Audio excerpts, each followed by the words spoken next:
Hello, and welcome to PokeWeaves, where I talk about pocket games, mostly ones on AR Mobile.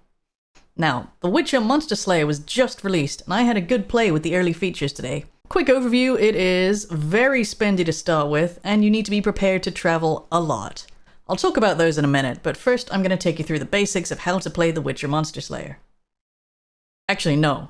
First I'm going to point out that this game has quite graphic monsters. I definitely saw some monster nips.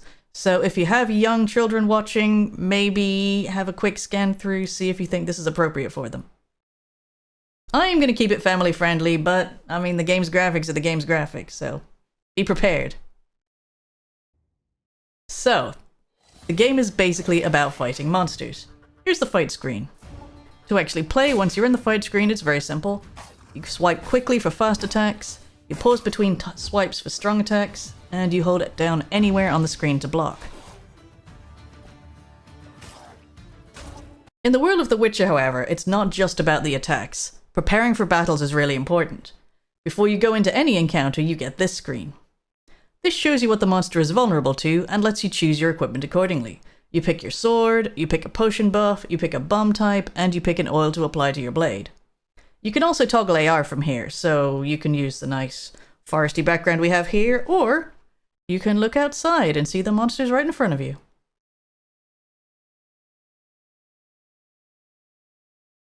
You don't even have to pick like a potion or an oil or a bomb. You can just go in by yourself with just a sword.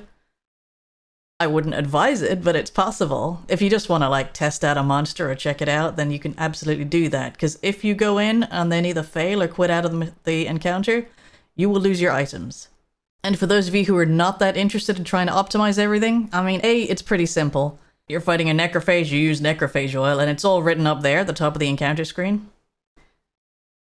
But if you don't feel like picking everything every time, you can just hit the auto button, and this will set you up with the right gear to match each monster. But if you don't have exactly the right stuff, then it will try and upsell you, and it's pretty pushy about that. Back in the battle screen, if you remember, there was an attack type in the setup screen. Use that attack type, so it'll be either strong or fast. And the one that the monster is weak to will fill your crit meter, and this allows you to do a critical attack. If you fail to block an attack, this will deplete your crit meter, and you gotta basically start over. This logo here above the meter means that the monster is about to attack, so get ready to block. You can't interrupt your attack animations to block, so make sure you're not over-tapping or over-swiping, as the case may be. Because you will get hit, and you don't have a huge amount of time to react. Even when you do block an attack, however, you're still going to take damage, at least at this very basic level. You automatically heal between battles, but obviously you're going to lose your potions, ores, and bombs that you used in the battle, because those are all consumables. Down in the bottom right corner is the button for the Witcher signs, which is basically magic. You start out with the Igni sign, which is fire, and this lets you draw a gesture. Press the sign button, it shows you the symbol, draw the symbol, and you attack. However, the monster will still attack you while you're drawing. Over in the skills tree, there are ways to make time slow down and manage things that way, but at the very early game, you're basically going to get hit. As you level up and gain skill points, you can also unlock other signs. You have Ard, which is the wind sign, you have Quen, which is a kind of a shield, and as I said, you've got Focus, and then you've got ways to upgrade those signs as well. As a beginner, I would suggest you avoid any monsters with skulls overhead. You can see them on the map, as you will get your butt kicked. So, what do you do outside of battles? Well, down in the journal, you'll find your quests. These seem to be very adventure-y in the sense that you'll be sent wandering off in unintended directions.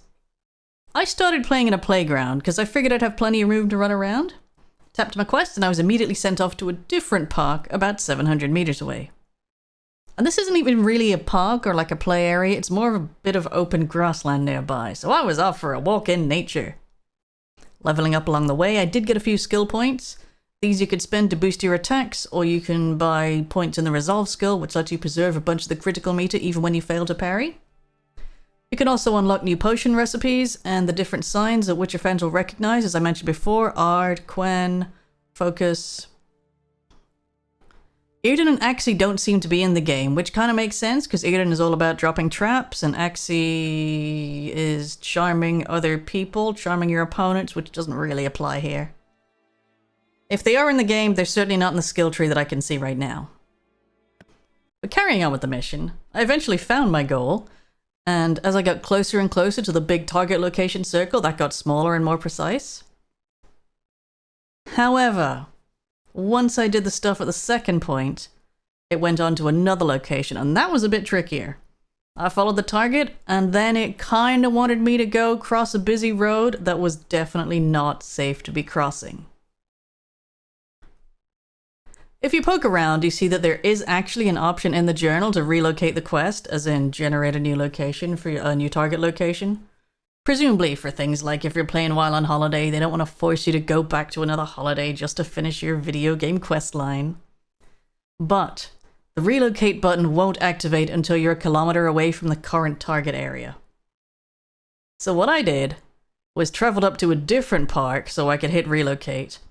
And then the new location it gave me wanted me to travel 800 meters back to where I'd come from to try a slightly different area. So that making me travel a kilometer to then travel most of the way back, kind of annoying. I know I play these games like I play AR games to go outside and walk around, but I really don't like backtracking with no progress. But I finally found the place, found my monster, this time on a construction site. Lucky for me, the big interaction range meant that I could still place it outside and somewhere safe. So I fired up all my stuff, got my oils, got my potions, got into the battle, and the game abruptly crashed, which meant I lost my oils and potions, and I had to go buy more if I actually wanted to fight this thing. Now, I've been walking, well actually, technically I got in the car and drove, but at this point I'd traveled several kilometers just to finish this one quest line. So, it was a choice of giving up and going home and coming back another time, or just spending the money or spending the in-game coins to buy the things to help me out. So I did. And it took a few attempts, but I did actually manage to beat this by using bombs from the starter pack, which you can buy.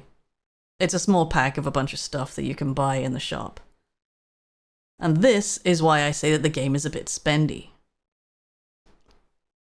Basically, you start out with a steel sword. If you play the game in the first week, you get a steel sword that gives you a 10% XP bonus, which is nice. But you don't get a free silver sword. And if anyone knows Witcher lore, the silver sword is critical to slaying monsters. And in this game, the beginner silver sword, so not even one that gives you any buffs, is locked away behind this starter pack. That means you have to spend $4.99 if you're in the UK, and obviously some equivalent amount elsewhere.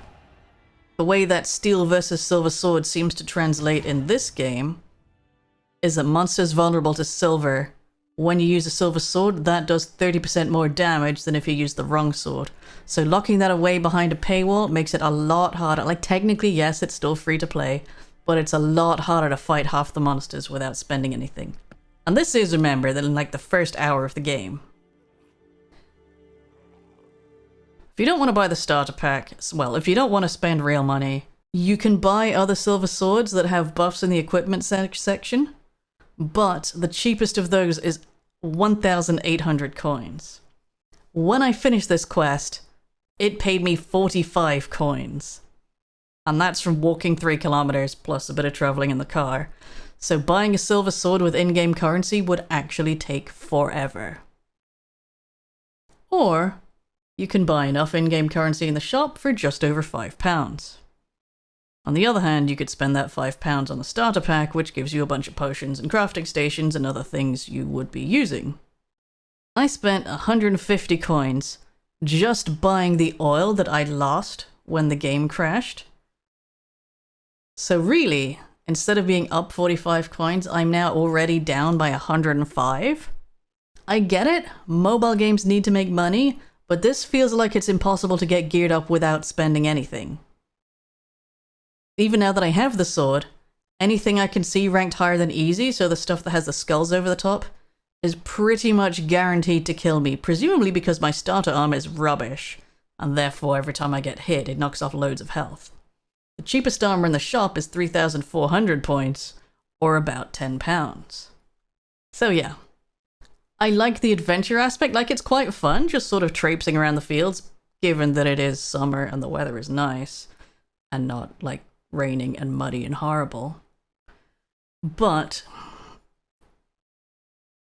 you do have to be prepared. If you're going to do quests, you do have to be prepared to do a bit of traveling, like traveling off the beaten path.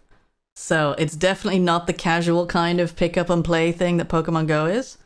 On the other hand, the adventures are a little bit more involved than go catch 25 things. So, I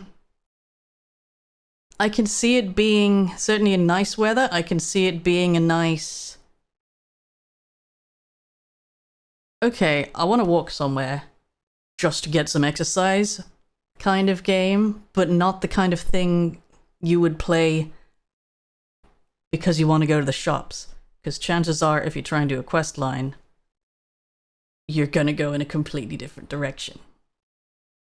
But you can still wander around and pick up like a very tiny amount of herbs and do a little battle.